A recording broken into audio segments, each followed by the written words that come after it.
Hello दोस्तों, स्वागत है आप सभी लोगों का हमारे YouTube channel the motivational stories में। यदि आप लोग नए हैं तो हमारे चैनल को सब्सक्राइब जरूर करें। दोस्तों, आज का motivational stories Tathagata Buddha episode number 2 चलिए शुरू करते हैं। असीत का आगमन। जिस समय बालक का जन्म हुआ था उस समय हिमालय में असीत नाम के एक बड़े मुनि रहते थे। असीत मुनि ने समस्त जम्बूद्वीप पर अपनी दृष्टि डालते हुए देखा कि शुद्धोधन के घर में एक श्रेष्ठ बालक ने जन्म ग्रहण किया था और वह अपनी प्रभा से प्रकाशमान हो रहा था। उसके ही जन्म पर सभी रोमांचित हो रहे थे, इसलिए वह महान मुनि असीत अपने मन भांजन नरदत्त के साथ उठ खड़े हुए और चलकर राजा शुद्धोधन के घर आए और उनके महल के द्वार पर आकर खड़े हो गए। अब असीत मुनि ने देखा कि शुद्धोधन के द्वार पर लाखों आदमी एकत्रित हुए हैं। वह द्वारपाल के पास गए और बोले, हे पुरुष, जाओ और राजा को सूचना दो कि द्वार पर एक मुनि खड़े हैं। तब द्वारपाल राजा के पास गया और हाथ जोड़कर बोला, राजन, द्वार पर बहुत आयु के एक बुद्ध मुनि खड़े हैं और आपसे भेंट करने के इच्छुक है। राजा ने असीत मुनि के बैठने के लिए उचित आसन की व्यवस्था की और द्वारपाल से कहा, मुनि को अंदर आने के दो। महल के बाहर आकर द्वारपाल ने असीत से कहा, कृपया अंदर पधारिए। असीत मुनि ने तब राजा के पास आए और उनके सामने खड़े हो गए। वह बोले, राजन, आपकी जय हो। राजन, आपकी जय हो। आप चिरकाल तक जीवित रहे और अपने राज्य पर धर्मानुसार शासन करें। तब शुद्धोधन ने आदरपूर्वक असीत मुनि के चरणों में प्रणाम किया और उन्हें बैठने के लिए आसन दिया। जब उन्होंने देखा कि असीत मुनि सुखपूर्वक आसन हो गए हैं तो शुद्धोधन ने पूछा, मुनिवर, मुझे स्मरण नहीं है कि इसके पूर्व भी मुझे आपके दर्शन हुए हैं।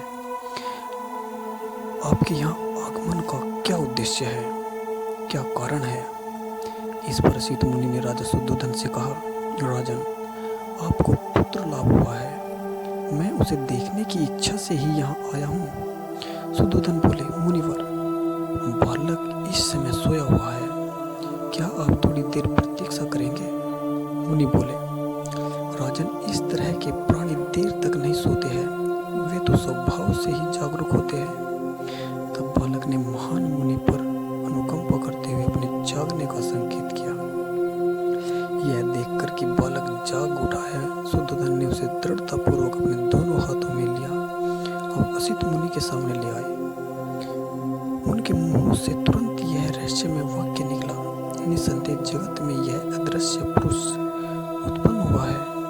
वह अपने आसन से उठे, दोनों हाथ जोड़े और उनके पैरों पर गिर पड़े। उन्होंने बालक की परिक्रमा की और उसे अपने हाथों में लेकर विचार मग्न हो गए। बालक की ओर देखकर असीत मुनि रो पड़े और आंसू बहाते हुए उन्होंने गहरी सांस भरी। शुद्धोधन ने असीत मुनि को आंसू बहाते हुए और गहरी सांस लेते हुए देखा।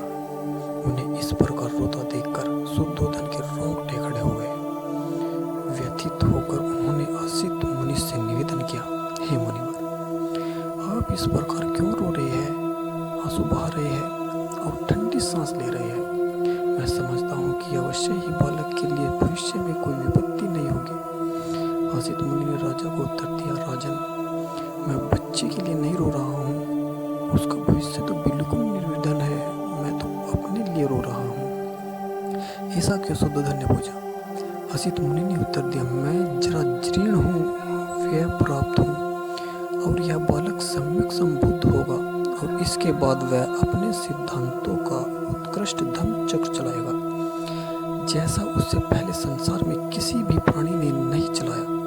संसार के कल्याण और प्रसन्नता के लिए वह अपने धम्म सिद्धांतों की देशना करेगा। जिस धार्मिक जीवन की जिस सिद्धांत सद्धम्म सिद्धांत की वह घोषणा करेगा, वह आदि में कल्याणकारक होगा, मध्य में कल्याणकारक होगा और अंत में कल्याणकारक होगा। वह अर्थ और व्यंजन की दृष्टि से निर्दोष होगा, वह परिशुद्ध एवं परिपूर्ण होगा। जिस प्रकार इस संसार में कभी कभार कहीं बुद्ध का फूल पुष्पित होता है, उसी प्रकार अनंत युगों के बाद इस संसार में कभी कभार और कहीं कहीं बुद्ध का प्रादुर्भाव होता है। राजन, इसी प्रकार निसंदेह यह बालक श्रेष्ठतम सम्यक संबोधि लाभ करेगा और ऐसा करने के बाद असंख्य प्राणियों को इस दुख में संसार के पार सुख की अवस्था में पहुंचाएगा। लेकिन मैं उन बुद्ध को नहीं देख सकूंगा, इसलिए राजन मैं रो रहा हूँ और दुख के कारण ठंडी सांस भर रहा हूँ। मैं अपने जीवन में उन बुद्ध की वंदना नहीं कर पाऊंगा। तब राजा ने उन महान असित मुनि और उनकी भांजे नरदत्त को समुचित उत्तम भोजन से संतुष्ट किया और उन्हें वस्त्र दान देकर उनकी परिक्रमा की। तब असित मुनि ने अपने भांजे नरदत्त से कहा, नरदत्त, जब कभी तुम्हें यह सुनने को मिले कि यह बालक सम्यक संबुद्ध हो गया है तो उनके पास जाकर उनकी शिक्षाओं में शरण लेना। यह तेरे सुख, कल्याण और प्रसन्नता के लिए होगा। इतना कहकर असित ने राजा से विदा ली और अपने आश्रम की ओर चले गए। दोस्तों, आपको हमारी ये तथागत बुद्ध से संबंधित कहानी कैसी लगी कमेंट में जरूर बताएं।